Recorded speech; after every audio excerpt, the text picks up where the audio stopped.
Hello students, myself Dr. Alka Chauhan and you are most welcome on my YouTube channel Math Rachna, and today I will explain you about relation and functions. देखो बच्चों, अभी हम relation के बारे में आपको explain करने वाले हूँ कि लेकिन रिलेशन या फंक्शंस को पढ़ने से पहले, जैसे मैंने एक रिलेशन यहाँ पे लिखा हुआ है, आपकी बुक का, ये एनसीईआरटी का एक एग्जाम्पल लिख लिया है मैंने, इसको आपको एक्सप्लेन करती हूँ। इसमें एक एक टर्म्स आपको है ना क्लियर होना चाहिए कि उसका मतलब क्या होता है, क्योंकि मोस्टली क्या होता है ना, बच्चे इसको पढ़ लेते हैं बट ये क्लियर ही नहीं होता, उसका बेसिक ही समझ में नहीं आता कि ये है क्या। So let's see. अब देखो बेटा, इस स्टेटमेंट का मतलब क्या है कि आर एक रिलेशन है, हमने कोई नाम दे दिया कि आर एक रिलेशन है, आर से उसको हम रिप्रेजेंट कर रहे हैं। A B such that A is brother of B. A और बी हमने दो जनरल यहाँ पे जो है वैल्यूज़ ली हैं, या फिर आप वेरिएबल समझ लो सेट के, ठीक है। वो क्या रिप्रेजेंट करते हैं कि ए जो है बी का भाई है, और ये ए और बी आते कहाँ से हैं? दिस ए और B are comes from two the sets of A cross B. What is the meaning of cross B here is this A cross B is called the Cartesian product. बेटा A कोई एक set है, B एक दूसरा कोई set है। जो A है वो किसका एलिमेंट है? सेट A का एलिमेंट है। आई होप कि आप समझ रहे हो, ठीक है। और B जो कोई सेट है वो किसका एलिमेंट है? B का, सेट B का एलिमेंट है। और इनके बीच में, यानी कि सेट ए के किसी भी एलिमेंट के और सेट बी के किसी भी एलिमेंट के बीच में जो कोई रिलेशन है वो क्या दिया हुआ है कि वो A is brother of B. A जो है वो बी का क्या होगा? भाई होगा, ठीक है। अब ये रिलेशन है, नहीं है, हो भी सकता है, नहीं भी हो सकता है, ये किस चीज़ पे डिपेंड करेगा कि हमने जो सेट लिया हुआ है वो कैसा लिया हुआ है, ठीक है। यहाँ पे मैं एक और एग्जाम्पल लेती हूँ, पहले थोड़ा सा सिंपल उससे समझाती हूँ। Suppose P is any relation A comma B such that, A और बी कैसे हैं? ऐसे दो एलिमेंट हैं कि sum of A and B is less than 10, ठीक है, comma A and B belongs to, किसको बिलोंग कर रहे हैं? ए क्रॉस बी को बिलोंग करते हैं। और सेट ए जो है वो आपको गिवन किया हुआ है 1 2 लेके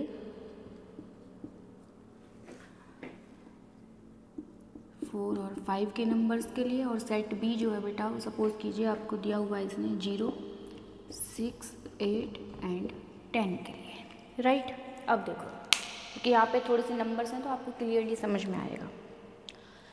ये देखिए, मैंने P को एक रिलेशन लिया है, कैसे कि वेयर ए और B जो है वो सच दैट ऐसा है कि sum of A and B के जो ये हम कोई भी जो हम दो नंबर लें उस पर क्या कंडीशन सेटिस्फाइड होनी चाहिए कि sum of A and B, A और B का जो सम है वो लेस देन कितना होना चाहिए? 10 से कम होना चाहिए, राइट। और A और B हमारे किसको बिलोंग कर रहे हैं? A क्रॉस B, मतलब कि A का एलिमेंट है और स्मॉल b, और इसको ए बी ना लिख के मैं एक्स वाई कर देते हैं। ए बोलने में अजीब लगता है थोड़ा सा, एक्स वाई ले लो, इसको भी एक्स वाई ले लो, ठीक है। तो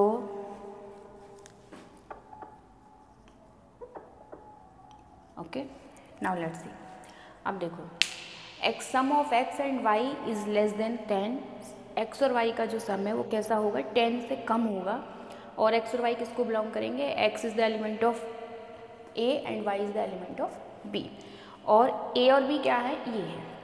अब हमको तो इस रिलेशन में कौन कौन से नंबर्स आएंगे? कौन से नंबर्स आएंगे अब तुम ये बताओ मेरे को। देखो कौन कौन सी वैल्यूज़ आएंगी इसके अंदर, हमें वो बतानी है।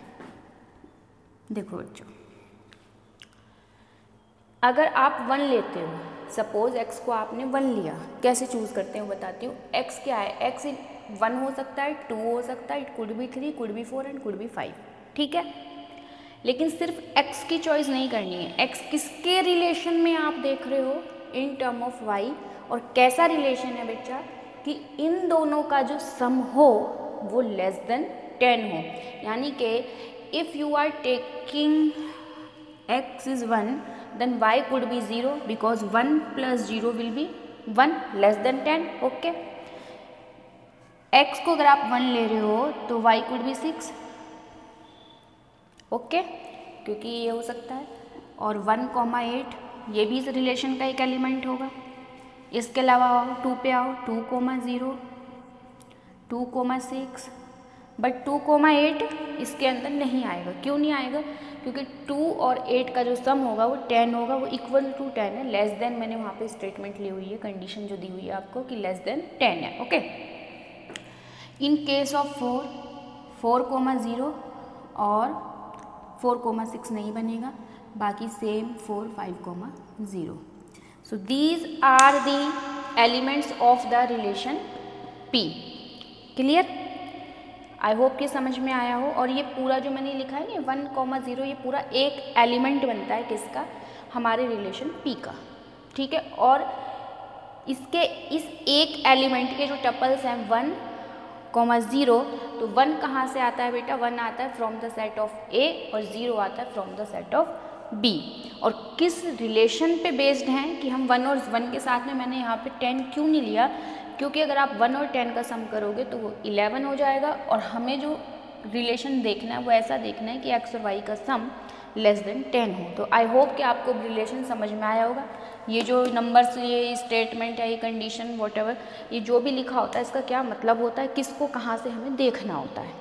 एक बार थोड़ा सा फिर से बता देती हूँ कि एक रिलेशन आपको यहाँ तक दिया गया है, A सेट दे दिया, B सेट दे दिया. अब अगर आपको फाइंड आउट करना है कि इसके अंदर एलिमेंट कौन से होंगे, कैसे निकालोगे? x जो है यहाँ पे देखिए, पहले तो यहाँ आइए कि x और y किसको बिलोंग कर रहे हैं. फर्स्ट चीज़ जो होती है हमें ये देखनी होती है, यानी कि हमारा जो x है वो किसको बिलोंग करता है? A को, और y जो है वो हमारा B को बिलोंग कर रहा है. अब A और B कैसे सेट हैं, गिवन है या नहीं है, ये चेक करना होता है. हाँ, गिवन है. इसके बाद में चेक करते हैं कि उसने हमें कंडीशन क्या दी है. कंडीशन दी है sum of x and y is less than 10 है. बस अब हमें रिलेशन लिखना होता है. हम सबसे पहले इसके फर्स्ट एलिमेंट को देखते हैं 1. इसके साथ में कौन से नंबर रिलेशन बना रहे हैं वो हम यहाँ पे ले लेंगे. आई होप के भी क्लियर है आप लोगों को. ठीक है, अच्छा नेक्स्ट देखते हैं. अब देखो, हमें देखना है एम्प्टी रिलेशन किसको बोलेंगे. एम्प्टी रिलेशन क्या होता है बेटा? जिसमें कोई एलिमेंट आए ना. जैसे अभी मैंने लास्ट P के अंदर बहुत सारे एलिमेंट निकाले, 1,0, 2,0, 4,0 है ना. तो वैसे ही हमारे पास एक ऐसा रिलेशन मिले जिसमें कोई एलिमेंट एग्जिस्ट ही नहीं कर रहा हो, मतलब उसके अंदर कुछ वैल्यू ना आती हो, तो हम उसको एम्प्टी बोल देंगे, एम्प्टी रिलेशन. अब जैसे ये एक एग्जाम्पल लिया है मैंने, ये देखिए वही है, सेम है कि AB जो इसका एलिमेंट है रिलेशन का, वो कैसे है कि A is brother of B है. A B का भाई है, और दिस A और B दोनों किसको बिलोंग कर रहे हैं? सेट A को बिलोंग कर रहे हैं. मतलब A भी हमें सेट A के अंदर से ही लेना है, और B भी जो है वो हमको सेट A के अंदर ही चेक करना है. ठीक है, अब ये सेट A क्या दिया हुआ है? ये सेट A दिया हुआ है हमें. A is girl student set है.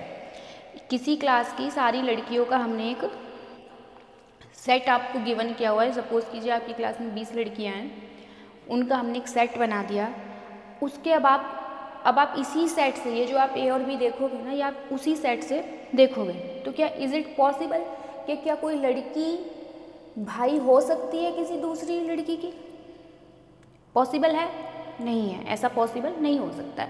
बहन हो सकती है. अगर यहाँ पे सिस्टर होता तो देयर आर दी चांसेस कि एक क्लास में 2 बहनें पढ़ रही हों, तो मे बी हमें एक एलिमेंट तो इस रिलेशन के अंदर फाइंड आउट हो सकता है कि अगर 2 सिस्टर्स एक क्लास में हैं तो एटलीस्ट R के लिए एक एलिमेंट ऐसा हमें मिल जाएगा जिसमें A जो है B की बहन हो. ठीक है, लेकिन यहाँ पे हमने क्या लिया हुआ है कि भाई हो, और जो हमारा सेट है वो कैसा है? गर्ल स्टूडेंट का सेट है. So there is no possibility for this kind of relation. So relation R is here empty relation. ठीक है, इसको आप कैसे लिखोगे कि R कैसा है आपका? एम्प्टी है. ठीक है,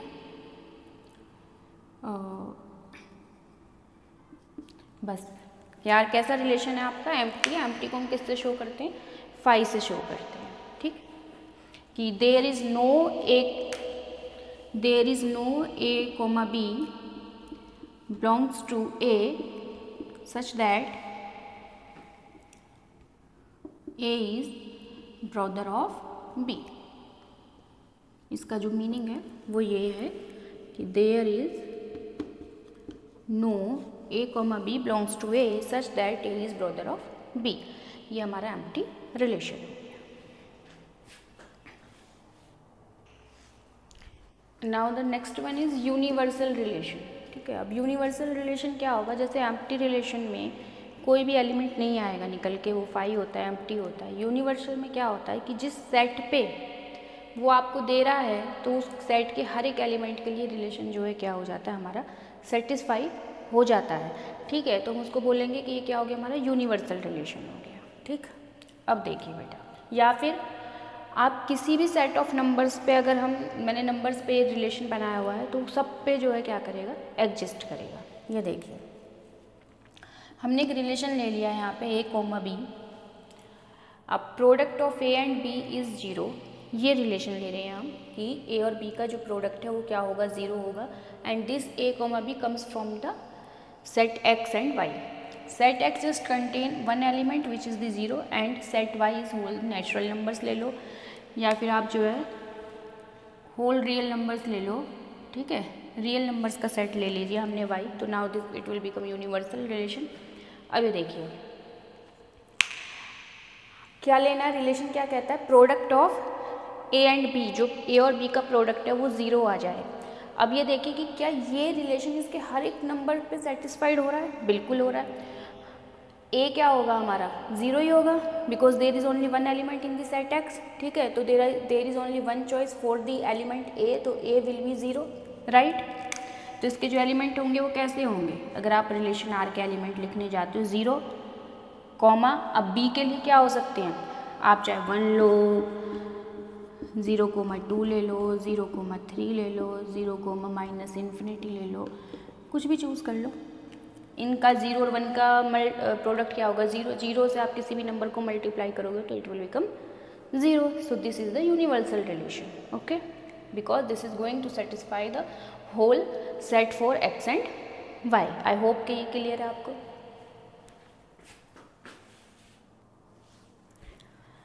now we have to read equivalence relation. ठीक है, किसी भी रिलेशन को इक्विवेलेंस रिलेशन होने के लिए ये 3 कंडीशन बच्चों सेटिस्फाइड करनी होंगी। If they give you any relation then you have to first check कि these 3 condition are going to satisfied on the given relation, then it will be the equivalence relation, otherwise not. 3 में से कोई एक भी नहीं होती है तब भी हम उसको बोलेंगे कि वो इक्विवेलेंस रिलेशन नहीं है। अब ये 3 कंडीशन क्या है उनको बताती हूँ। फर्स्ट वन होता है रिफ्लेक्सिव। अगर आपको गिवन रिलेशन रिफ्लेक्सिव है, रिफ्लेक्सिव का मतलब क्या होता है कि if A comma A belongs to R, for all A belongs to R, then the given relation is reflexive. कैसे, जो भी मैं ये ले लूँ कि अगर इफ़ ए कोमा बी अगर आर को बिलोंग कर रहे हैं, देन ए कोमा ए भी जो है आर को बिलोंग करना चाहिए।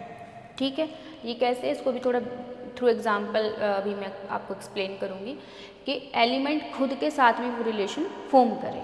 ठीक है, इसका मतलब क्या होता है कि A comma A belongs to R का मतलब होता है बच्चों कि कोई एलिमेंट ए जो है वो खुद के साथ उसी रिलेशन में होना चाहिए। जैसे अभी थोड़ी देर पहले मैंने आपको बताया था कि सम ऑफ 2 एलिमेंट जो था कि लेस देन 10 होना चाहिए। तो अगर हम 0 की बात कर रहे थे वहाँ पे, तो 0 को, हाँ देखिए मैंने उसमें एक स्किप कर दिया कि 0,0 भी तो होगा।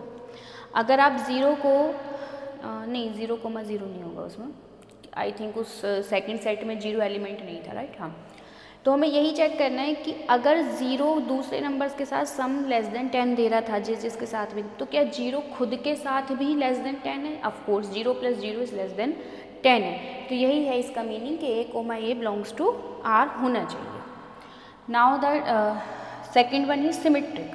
सिमेट्रिक का मतलब है कि if A comma B belongs to R, अगर ए और बी रिलेशन में हैं, ठीक है, देन बी कोमा ए भी रिलेशन में होना चाहिए। ओके, ट्रांजिटिव है, अगर ए कोमा बी रिलेशन में है, बी कोमा सी रिलेशन के एलिमेंट है, मतलब एक कोई रिलेशन आपको दिया है, उसका अगर ए और बी एक एलिमेंट है, बी और सी उसके अंदर एक एलिमेंट है, तो डेफिनेटली ए कोमा सी भी उसका एलिमेंट होना चाहिए। अगर है, if in case of transitive it will be definitely, okay, and if it is not then the relation is not the transitive.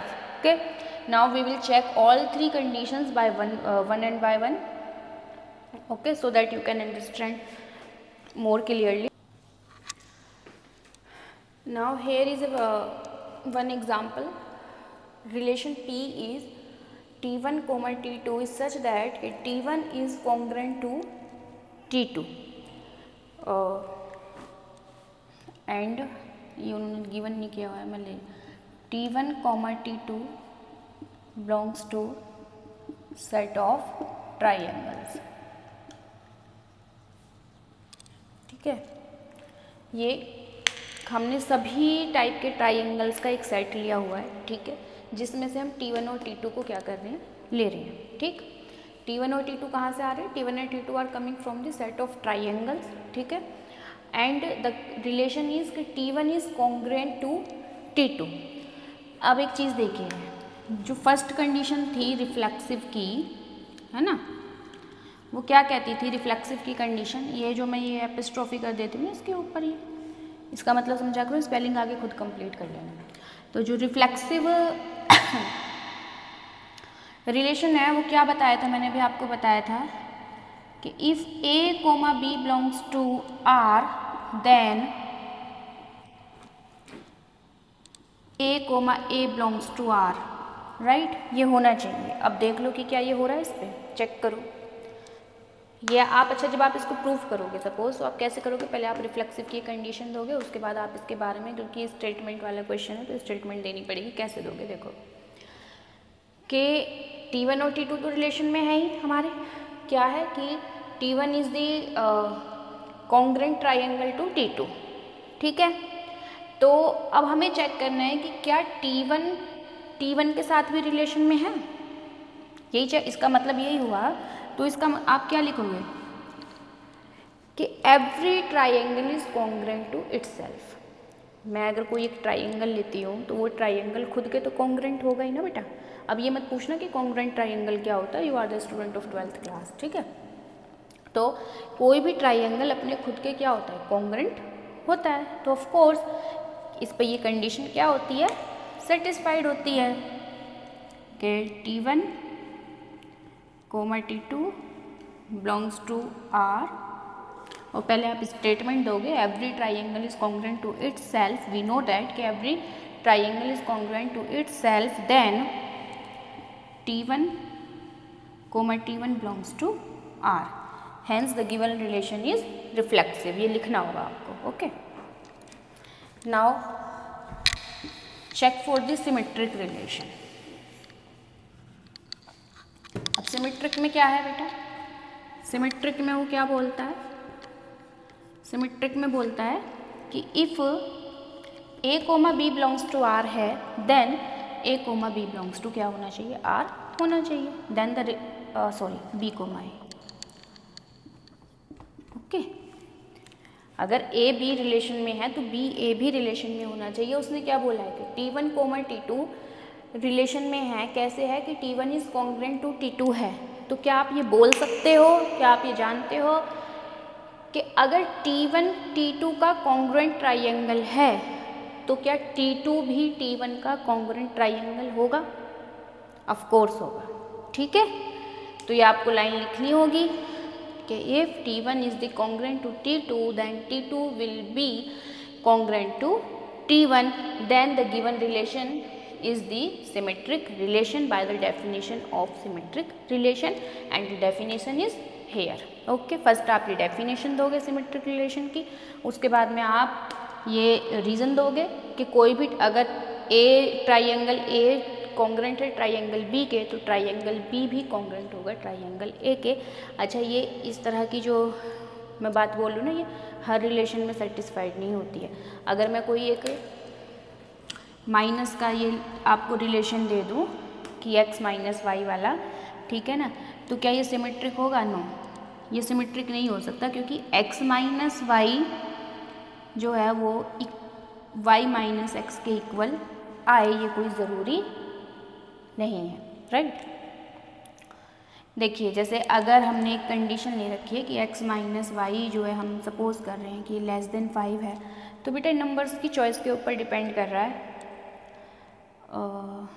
इसको ग्रेटर लो ज़रा, अगर मैं ये वैल्यू ले लूँ कि ये ग्रेटर देन 0 है, अब सपोज करो x का एक एलिमेंट आपने 5 ले रखा है और y आपने यहाँ पे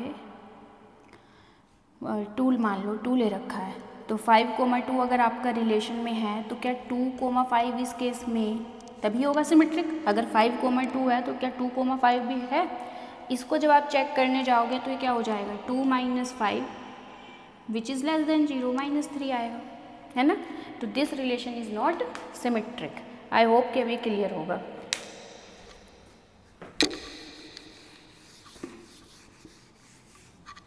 हाँ लेकिन बट द गिवन ये क्यों सिमेट्रिक है ये क्लियर है।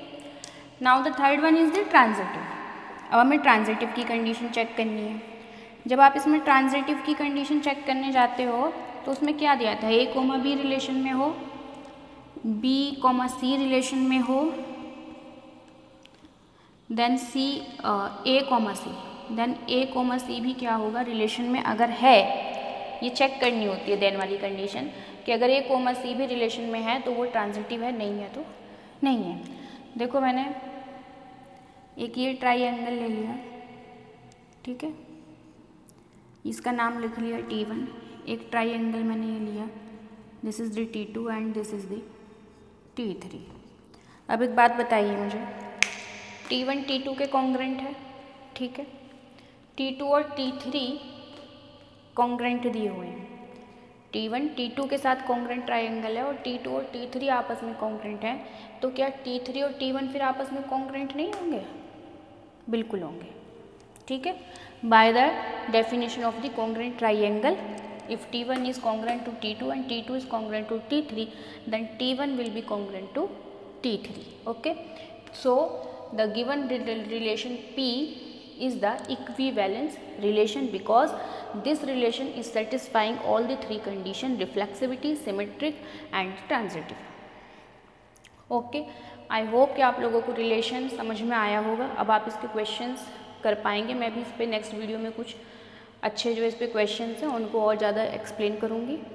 और please like and subscribe my video more and more so that more student can get benefit from my channel. Okay, thank you बच्चों।